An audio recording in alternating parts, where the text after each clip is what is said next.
First-time homebuyers make many mistakes when it comes to buying their first house.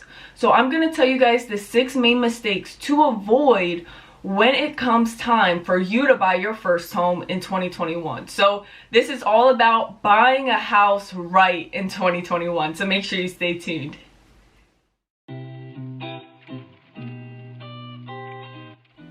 Hey everyone, my name is Stephanie Kabidi. I'm a realtor in the state of Pennsylvania, and before this video starts, make sure you give it a thumbs up, go subscribe if you're not subscribed, turn that bell button on so you guys never miss an upload, and with that being said, let's get right into today's video.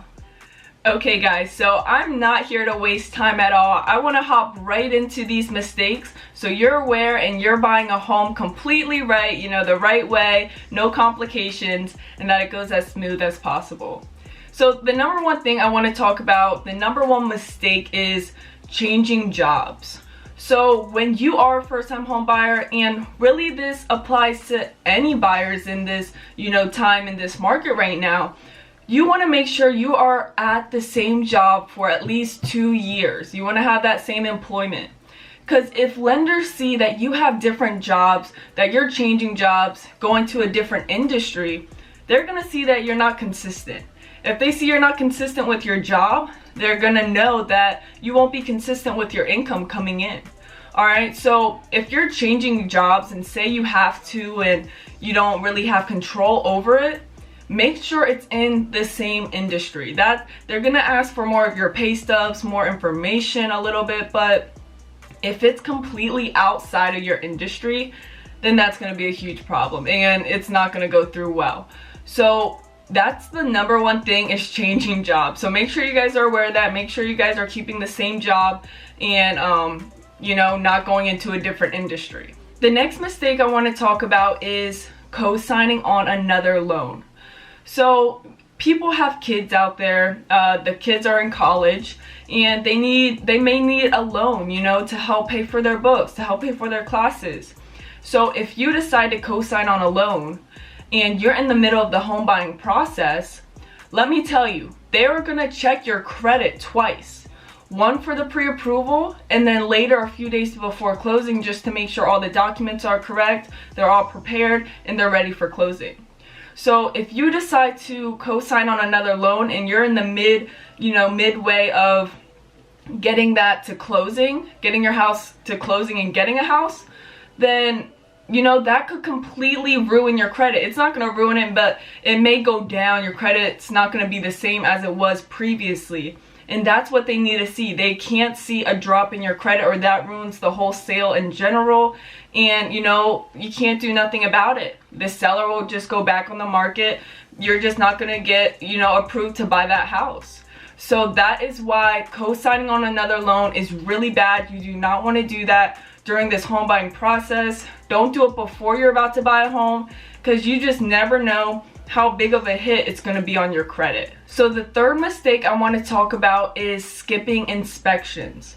So for you guys that don't know, today's market has been completely crazy. So many buyers out there, competition is extremely high. And a lot of buyers, they want to make their offer stand out. They're tired of, constantly being beat from all these other offers coming in. So they decide, okay, let me boost my offer by skipping inspections. And yeah, it works. People, they win those multiple offer situations. But at the end of the day, being a first-time home buyer, not knowing what you're going into, and, closing on the home at the end of the day, there could be something wrong with the foundation, there could be something wrong with the roof. There's so many different possibilities that that you may have to pay for after the fact. Well, you're going to have to pay for because the seller's not. You already closed on the home. So you do not want any surprises after closing. And that is when the inspection comes in. That's why I advise all my clients, I advise all first-time home buyers, literally everyone, to get an inspection so you know what you're getting into. You'll know if you need a new electrical system. You'll know if you need updated plumbing. You'll know what you'll need before you're even getting your feet wet. Because if there is something wrong that happens during the inspection and you're like, okay, this is a little bit too big for us to handle, we can't really put our money into this even more, so we're gonna have to back out. And the good thing about that inspection contingency is that when you put that in, implement that, then you find out something you don't like, we're able to back out and you're able to get your earnest money deposit back. So that is why I advise you guys to get inspections no matter how crazy this market is. That is, you know, a big mistake a lot of buyers make in general, of just skipping out on those inspections. So the fourth thing I want to talk about is buying a car. And I want to, you know, tie this into buying furniture as well. And usually when people buy cars, they buy furniture, they're going to put it on credit. And this comes into, it kind of ties in with the co-signing on the loan. And when you are buying a car, buying more furniture on credit, that is going to, you know, potentially decrease your credit score. It's going to, you know, put a hit on your credit score. So that is the main thing that, you know, we as realtors, we can't stress this enough. We want to make sure that everything goes as smooth as possible for you so you can get into that home, so that, you know, everything, you know, is a breath of fresh air. So these mistakes a lot of buyers make, and I don't want you to make them. So make sure you're not purchasing literally anything. Don't use any credit, don't use anything during this process. Wait until after the sale is fully completed. That's what I advise you guys to do. So for number 5, I want to talk about lenders and, you know, the loan programs. And first-time homebuyers, they're not aware of all the different loan programs that, you know, they're able to get when it comes to buying a home.